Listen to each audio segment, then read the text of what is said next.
Bienvenue pour une nouvelle vidéo sur Boruto.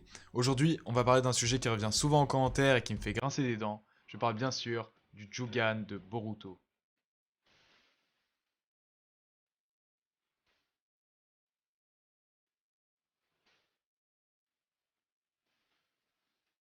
Le Jugan est un dojutsu propre à Boruto. Il a fait son apparition lors du premier épisode de l'adaptation animée du manga sorti le 5 avril 2017.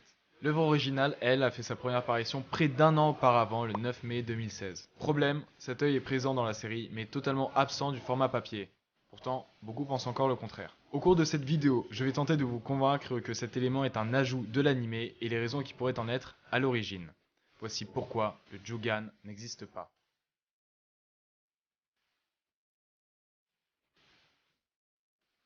Tout d'abord, imaginons être le 9 mai 2016. À cette époque, tout ce qu'on a vu de Boruto, c'est une apparition à la fin du manga Naruto et un film au cours duquel Boruto ne présente ni Kama ni Dojutsu.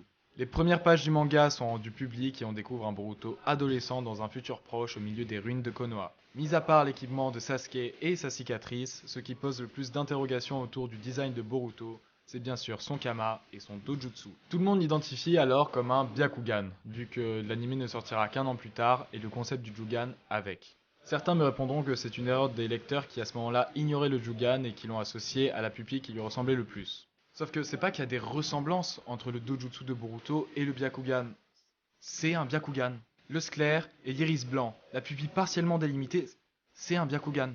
Et s'il s'agissait vraiment d'un Jugan, il suffit de colorier le sclère en noir et pas de doute à avoir. Donc à partir de ce moment-là, il n'y a même pas de doute à avoir, le design n'est même pas celui d'un Jugan. Et pour les quelques-uns qui se demandent, oui, mais un Byakugan, normalement, il y a des veines, etc. Sauf que pas forcément, ça c'est seulement quand le Byakugan est activé. Hinata, Neji, tout le clan Hyuga, même Momoshiki, ont un œil identique à celui de Boruto. Les veines n'apparaissent que lorsqu'ils l'activent et permettent de regarder à 360 degrés autour d'eux. Ainsi, Boruto peut très bien avoir un Byakugan sans que celui-ci ne soit activé. Et je dirais même que c'est logique.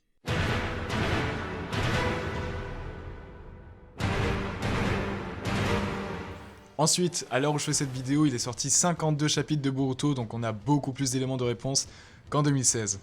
Le Byakugan de Boruto s'active lorsque son Kama se développe à un certain point. Le Kama, c'est un sceau qui permet à un Otsutsuki de changer l'ADN de quelqu'un afin de renaître à travers lui. Donc, plus une personne gardera longtemps le Kama, plus elle se rapprochera de sa transformation en Otsutsuki. Donc, entre-temps, il accumulera beaucoup plus de caractéristiques de celui-ci. Parmi elles, on peut compter la corne. Bon, certes, ok, mais on peut compter surtout le Byakugan. Lorsque celui-ci se manifeste, c'est donc Momoshiki qui prend le contrôle de Boruto, un peu à l'image de Kurama qui prenait le contrôle de Naruto, celui-ci avait la pupille de son Biju. Par ailleurs, certains sont totalement conscients que le Jugan n'est toujours pas apparu dans le manga mais pensent qu'il fera son apparition plus tard.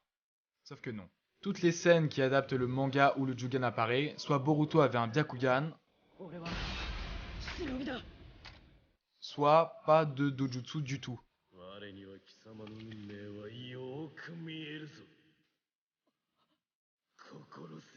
Je sais pas si vous comprenez, mais c'est pas logique que les seules scènes où Boruto a le Jugan hors filler soient des scènes qui, à la base, où Boruto ne possède pas du tout le Jugan. Le Jugan n'existe pas et n'existera jamais dans le manga.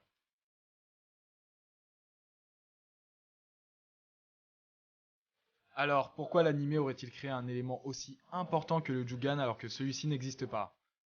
Les fillers. Naruto et Naruto Shippuden sont sûrement les animés les plus connus pour leur quantité astronomique de hors-série. Cela s'explique par le fait que l'anime rattrape très vite le manga malgré sa sortie hebdomadaire. Afin de ne pas rattraper l'histoire au risque de l'inventer eux-mêmes et de donner une fin pas ouf, un peu comme dans Fullmetal Alchemist, ils font des épisodes sans importance le temps que le manga reprenne de l'avance. Alors ça, c'était pour des scans qui sortaient toutes les semaines. Boruto, ça sort tous les mois. Le temps que 2 chapitres sortent, t'as le temps de faire 7 arcs fillers sur les aventures de Tenten. Bref, maintenant je pense que vous avez compris, Boruto doit faire un nombre impensable de fillers pour ne pas rattraper le manga. Sauf que vu que les fillers, ben c'est chiant et qu'ils ne peuvent pas développer des éléments tels que le Kama ou n'importe quoi d'intrigant, ils ont pris le parti pris de créer leur propre technique mystérieuse. Ainsi, on a eu droit à tout un arc filler sur cet œil mystérieux et sûrement qu'on en aura d'autres. On peut même dire que l'anime, pour éviter de faire des fillers chiants, a créé son propre canon.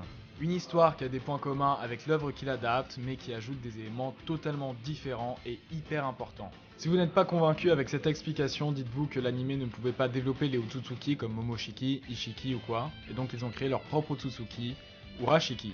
Ce personnage notamment prouve que l'anime ne rajoute pas des éléments que le manga n'a pas pris le temps d'exploiter, d'éclaircir des zones d'ombre, mais que c'est totalement des fillers, parce qu'il est présent lors de l'examen Chunin, or dans le manga il est totalement absent. N'allez pas me dire que Naruto n'a pas fait attention à Urashiki, c'est un peu gros. Et donc me dire que Urashiki nous a confirmé que l'œil de Boruto est un Jugan n'a pas trop de sens parce que lui-même est un filler. L'anime Boruto n'a pas cessé de créer de nouvelles techniques, des personnages, des événements majeurs qui en fait n'ont jamais eu lieu dans le manga. Pour résumer, l'anime Boruto est condamné à faire une quantité astronomique de fillers. Mais pour pallier à la chiantise des hors-séries, ils ont pris l'initiative de créer des éléments tels que Urashiki, Dippa, le Rasengan concentré ou en l'occurrence le Jugan. Cela leur permet d'avoir des sujets d'intrigue un minimum intéressants. Ainsi, à l'avenir, lorsqu'on parlera du manga, vous saurez que dans celui-ci, Boruto a un Byakugan et que le Jugan n'existe pas.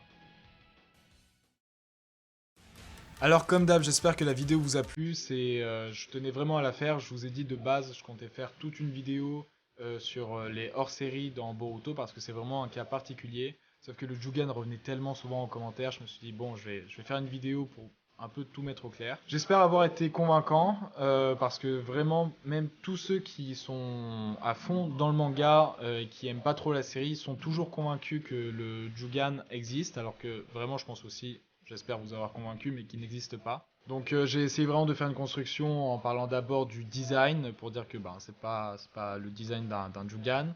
De la logique, que ça n'a aucun sens parce que c'est logique que ce soit un Byakugan, et ensuite des potentielles explications qui pourraient justifier tout ça. Enfin bref, vous avez vu la vidéo. Donc vous ne le savez peut-être pas, mais c'est de plus en plus compliqué pour moi de faire des vidéos sur YouTube étant donné que c'est pas ce que je compte faire, mais je prends du plaisir à le faire. Mais ça veut pas dire que j'arrête les vidéos, au contraire, je compte m'étaler sur plus de sujets, notamment il y a la saison 4 de SNK qui va sortir, donc je risque de faire des vidéos pour chaque épisode.